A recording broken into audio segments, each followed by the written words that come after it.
February 24th, 1603, Richmond Palace.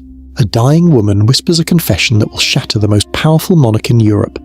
Catherine Howard, Countess of Nottingham, clutches the hand of her queen, a woman she served for 45 years. With her last breaths, she reveals a secret that she's carried for 2 years. A ring, a message of peace from the Earl of Essex, intercepted and hidden. A chance for mercy that Elizabeth never knew existed. The Queen's reaction is visceral. She strikes the dying woman, screaming that God may forgive her, but she never will. This moment marks the beginning of the end, not just of a reign that transformed England, but of a woman whose final days would be so horrific, so undignified, that those who witnessed them could barely bring themselves to record what they saw. What happened to Elizabeth I in those last weeks of her life reads like a Gothic horror story. A woman who spent 45 years in absolute control would die standing up, refusing to lie down for 4 straight days. A queen whose face was so thick with toxic lead paint that it cracked under the embalmer's touch. A body so deteriorated that it would literally explode in its coffin during the funeral procession. This is the story of how the Virgin Queen, the woman who defeated the Spanish Armada, who turned England into a world power, spent her final days in a nightmare of her own making. By February 1603, Elizabeth was already fragile. At 69 years old, she'd outlived almost everyone she'd ever trusted. But Catherine Howard's deathbed confession wasn't just another loss. It was the revelation that destroyed her. The French ambassador reported that after Catherine's death, Elizabeth fell into what he called deep melancholy, with conceit of her own death. She began complaining of sudden infirmities that seemed to appear from nowhere. Her ladies noticed she would sit for hours, staring at nothing, occasionally breaking into tears. But it wasn't just Catherine's betrayal that haunted her. As her body weakened, the ghosts of her past came flooding back. Sir Robert Carey, who was present during these final weeks, witnessed something extraordinary. The Queen, racked with guilt over decisions made decades earlier, began crying about Mary, Queen of Scots. 16 years had passed since Mary's execution. 16 years. Yet here was Elizabeth weeping and, according to Carey, manifesting her innocence, that she never gave consent to the death of that queen. The guilt she'd suppressed for so long was now consuming her, and Mary wasn't the only ghost. Elizabeth became fixated on Catherine Grey, another woman with royal blood whom Elizabeth had imprisoned until she died. Catherine's grandson, Edward Seymour, was now circling like a vulture, waiting for Elizabeth to die so he could claim her throne. The irony wasn't lost on the dying queen. While Elizabeth's mind crumbled, her body staged its own revolt, and the physical deterioration was nothing short of nightmarish. By January, what started as a simple cold had evolved into something far worse.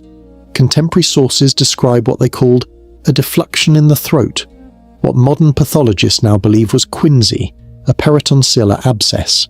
Imagine your throat swelling shut from the inside, filled with pus, making every swallow feel like broken glass.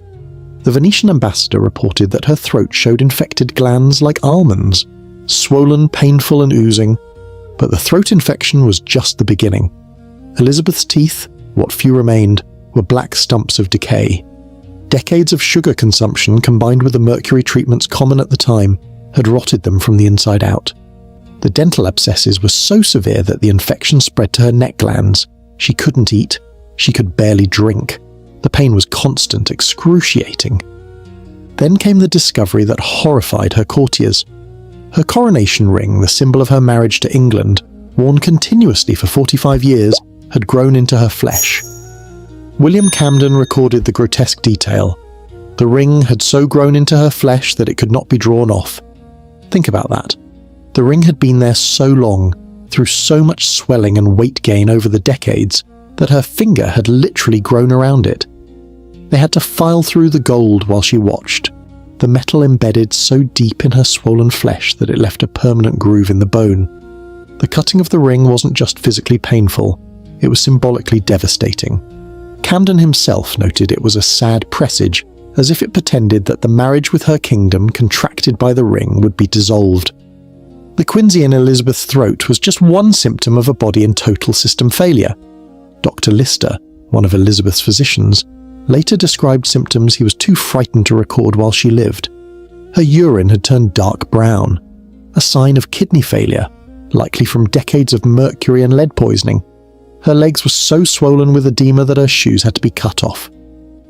The swelling extended up to her abdomen, making breathing difficult, and she developed what appears to have been pneumonia in her final week.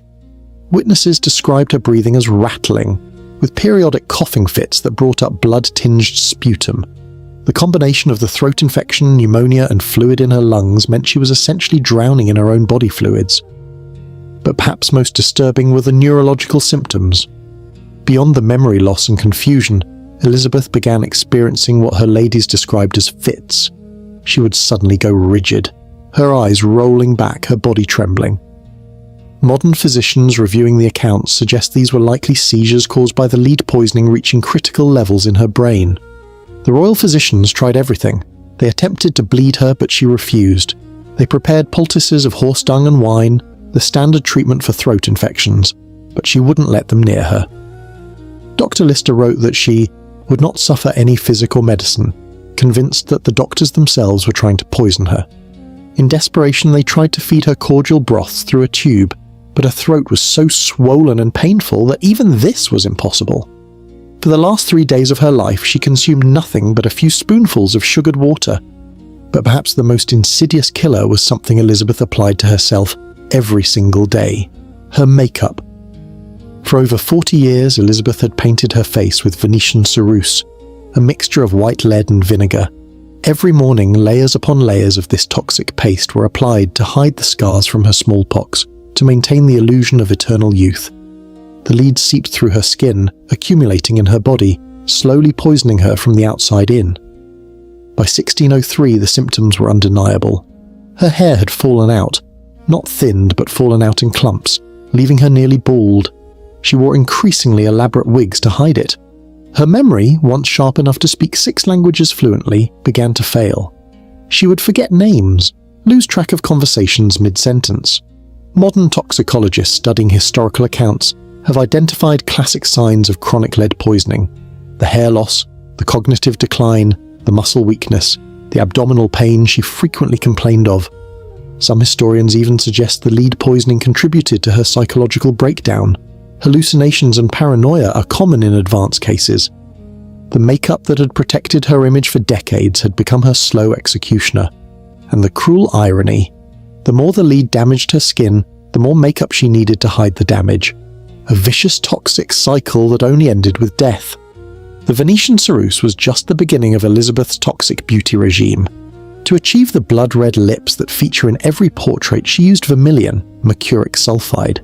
Mercury, absorbed through the delicate skin of the lips, causes neurological damage, kidney failure, and what physicians of the time called the shakes. Elizabeth's handwriting in her final years shows a telltale tremor that wasn't there in her youth. For her eyes, she used belladonna drops to dilate her pupils. The fashion of the time demanded large, dark eyes. Belladonna is literally translated as beautiful woman, but its other name tells the real story: deadly nightshade. Regular use causes hallucinations, confusion, and vision problems. By 1603, Elizabeth could barely see. She had to have state papers read aloud to her. To remove the lead makeup each night, she used a mixture of eggshells, alum, and mercury. Then in the morning, before applying fresh lead, she would first paint her face with egg whites to create a smooth base. Layer upon layer, day after day, year after year. One courtier who saw her without makeup in 1602 was so shocked, he wrote that her face looked like parchment, with great wrinkles. The skin was so damaged that when she smiled, the makeup would crack along the lines, requiring constant touch-ups throughout the day. Ladies in waiting were tasked with following her with pots of fresh ceruse to fill in the cracks as they appeared. But nothing was more bizarre than what happened in early March 1603. Elizabeth developed an irrational, absolute terror of lying down. She became convinced that if she went to bed, she would never rise again. This wasn't metaphorical. She literally refused to lie down. For 15 hours straight, she stood in her chambers. 15 hours. Her ladies watched in horror as their 69-year-old queen, sick and dying, stood motionless like a statue. When her legs finally gave out, she didn't go to bed. She collapsed onto cushions that her ladies had spread on the floor, and there she stayed. For 4 consecutive days and nights, Elizabeth sat on those cushions. She didn't speak. She refused all food. She refused all drink. She refused all medical treatment. Robert Carey described the scene. She sat with her finger in her mouth in complete silence, her eyes fixed on the floor. Her courtiers were beside themselves. Here was the Queen of England sitting on floor cushions like a stubborn child, apparently willing herself to die rather than admit weakness by lying in a bed. The Secretary of State, Robert Cecil, tried to reason with her. When he suggested she must go to bed, Elizabeth snapped back with one of her last coherent statements. Must is not a word to use to princes. Finally, Charles Howard, the Earl of Nottingham, and her Lord Admiral had seen enough. On March 21st, he physically forced her to bed. Robert Carey's account is telling. What by fair means, what by force, he got her to bed. They had to physically carry the Queen of England to her bed, and once there, she never rose again. During those 4 days when Elizabeth sat on her cushions refusing to move, a careful watch was organised around her. Her ladies-in-waiting took shifts, never leaving her alone for a moment. Lady Warwick later wrote that the Queen would occasionally reach out and grab whoever was nearest, holding their hand with surprising strength, then release them without a word. Sometimes she would motion for a specific lady to come closer, stare into their eyes intently, then dismiss them with a wave. The Countess of Nottingham, not to be confused with Catherine Howard, who had died in February, tried to feed her. She would kneel beside the Queen with a silver bowl of broth, begging her to eat. Elizabeth would turn her head away like a stubborn child. Once, when the Countess persisted, Elizabeth suddenly grabbed the bowl and threw it across the room, the only violent outburst during those silent days. At night, the watching became even more critical. Elizabeth had developed a terror of being alone in the dark. Dozens of candles were kept burning at all times. When she dozed, still sitting upright on her cushions, her ladies would hold their breath, wondering if this was finally the end. But then her eyes would snap open, wild and frightened, searching the room as if she'd forgotten where she was. Lady Scrope recorded that on the 3rd night, Elizabeth began pointing at the corner of the room, following something with her eyes that no one else could see. She would shake her head violently, as if arguing with an invisible presence. Some whispered she was seeing the devil come to collect her soul. Others, more pragmatically, recognized the hallucinations of lead poisoning and fever. March 23rd, 1603. Elizabeth lay dying and England held its breath. For 45 years she had refused to name an heir. It was her ultimate power play, keeping everyone guessing, everyone dependent on her favour. But now, with her voice gone and consciousness fading, the Privy Council faced a crisis. They gathered around her bed. Robert Cecil leaned close and began listing possible successors. When he mentioned James VI of Scotland, something happened. According to Robert Carey, Elizabeth put her hand to her head when the King of Scots was named to succeed her. The council interpreted this as her making the sign of a crown, her consent for James to inherit. But here's the problem. Other witnesses in that room claimed she made no gesture at all. Some said she was already unconscious. The crown gesture may have been a convenient fiction, political cover for a decision the council had already made. The ambiguity was perfect for Cecil, who had been secretly corresponding with James for years, preparing for this exact moment. Whether Elizabeth actually chose James, or whether her council chose for her, remains one of history's mysteries. While Elizabeth lay dying, Richmond Palace became a snake pit of conspiracy and opportunism. Robert Cecil wasn't the only one playing the succession game. The Earl of Northumberland had been stockpiling weapons. Lord Cobham was gathering supporters for Arbella Stuart's claim. Catholic nobles were meeting in secret, hoping against hope that Elizabeth's death might restore the old religion. But Cecil was 10 steps ahead of them all. He'd been corresponding with James VI of Scotland since 1601, using a cipher code and secret messengers. Every letter was a delicate dance. Cecil couldn't openly betray his dying queen, but he needed to secure his position with her successor. On March 19th, as Elizabeth's condition worsened, Cecil took a calculated risk. He drafted a proclamation declaring James as king, dated it for the future, and had it ready to distribute the moment Elizabeth died. He stationed riders at every major road out of London. He placed guards at every port to prevent any rival claimant from escaping to raise foreign support. The dying queen, semi-conscious on her cushions, had no idea that her Secretary of State had already organised her successor's government. James already knew which English nobles would be in his Privy Council, who would be arrested, who would be rewarded. The transition was choreographed down to the minute. Sir Robert Carey, meanwhile, had his own agenda. He'd prepared 3 horses along the road to Scotland, stationed at strategic points. His sister, Lady Scrope, was at Elizabeth's bedside not out of loyalty, but to ensure she could grab the sapphire ring the moment the Queen died. They'd planned this for weeks. Carey would later boast that he made the 400-mile journey to Edinburgh in less than 3 days, a record that would stand for decades. That evening, Archbishop John Whitgift was summoned. The 73-year-old Archbishop found Elizabeth barely conscious, lying on her back, one hand under the covers, one exposed. What followed was extraordinary. Whitgift began to pray. He prayed for so long that his old knees grew weary and he tried to leave. But Elizabeth, this woman who hadn't spoken in days, somehow made a sign for him to continue. He prayed for another half hour, what witnesses called earnest cries to God for her soul's health, which he uttered with that fervency of spirit as the Queen, to all our sight, much rejoiced thereat. She fell into a deep sleep. Between 2 and 3 a.m. on March 24th, 1603, Elizabeth Tudor died. The witnesses described it poetically, mildly like a lamb, easily like a ripe apple from the tree. The Virgin Queen was dead, but her body's final horror was yet to come. The moment Elizabeth died at 3 a.m. on March 24th, the machinery of succession kicked into motion with almost unseemly haste. Lady Scrope didn't even wait for the body to grow cold. She wrenched the sapphire ring from Elizabeth's finger, the flesh was still warm, and dropped it from a window to her brother Robert Carey waiting below. He was in the saddle and galloping north before the death bells rang. Carey's ride to Scotland was legendary in its ambition and execution. The first horse was waiting at Doncaster.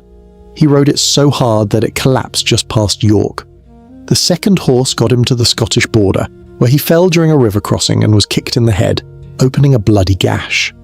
Local border raiders, seeing a wealthy Englishman alone and injured, tried to rob him. He fought them off and continued riding. He reached Holyrood Palace in Edinburgh on the evening of March 26th, covering nearly 400 miles in just 60 hours.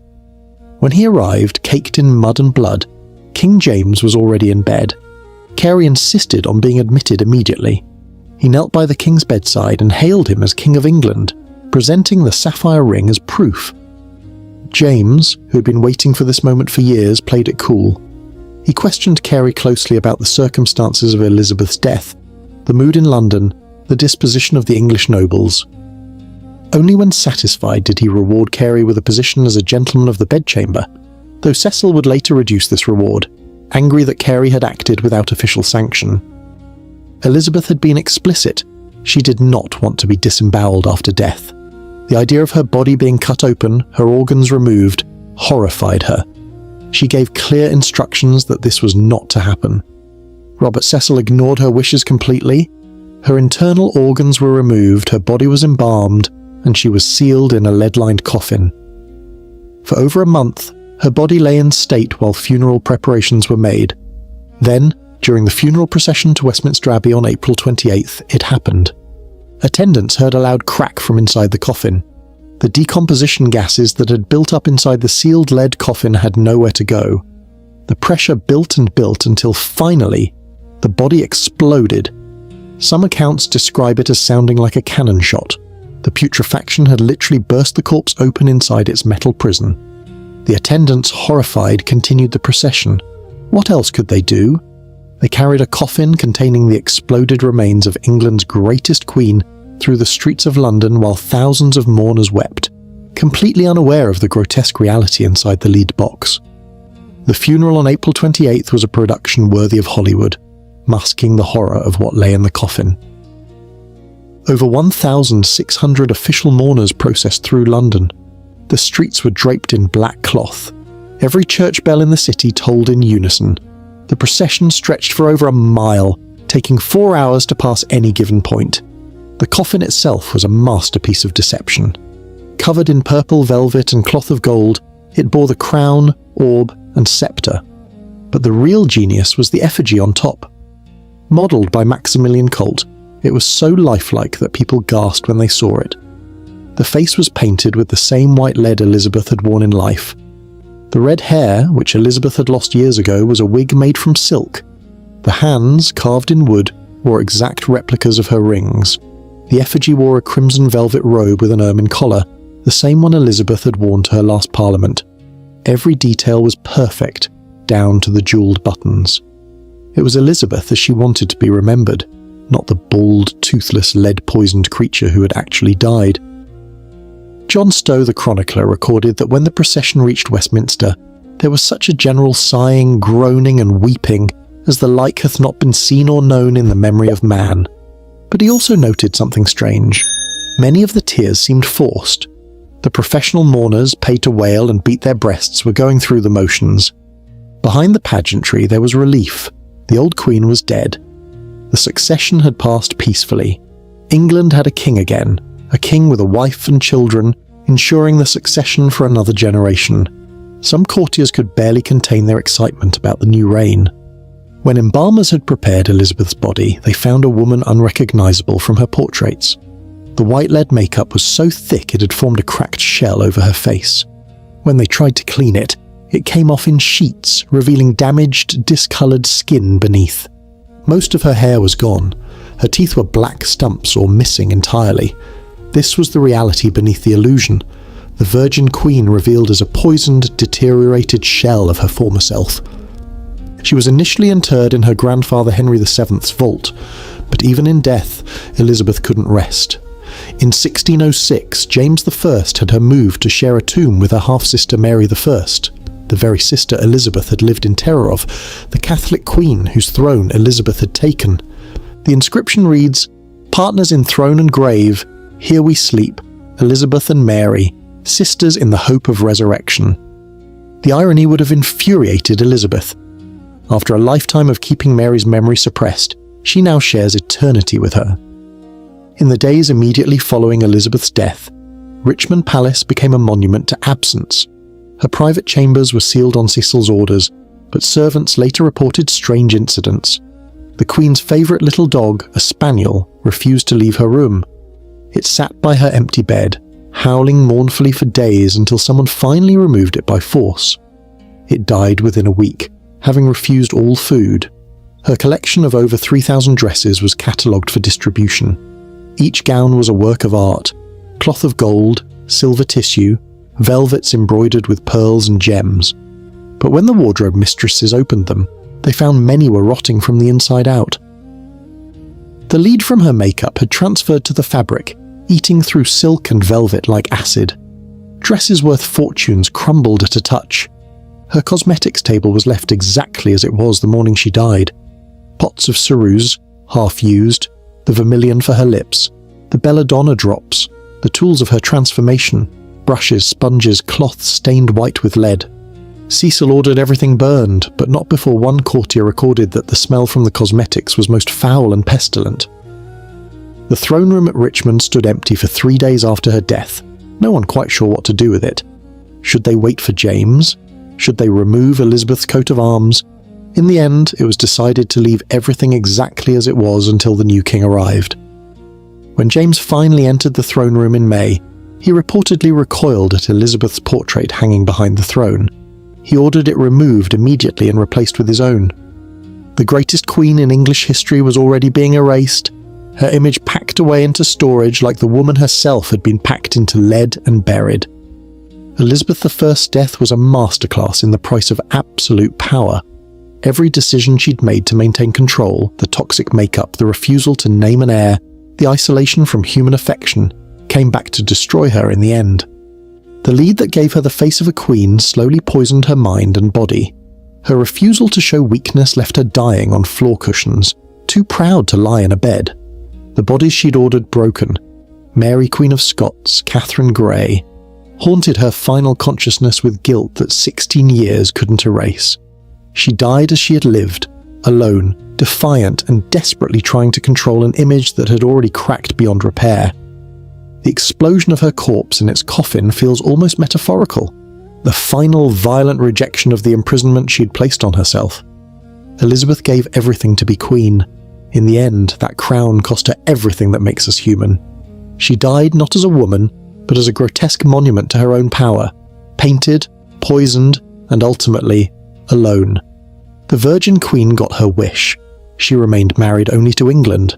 But England, like all kingdoms, is a cold bedfellow in the dark hours before dawn, when even queens must face their mortality with nothing but their ghosts for company.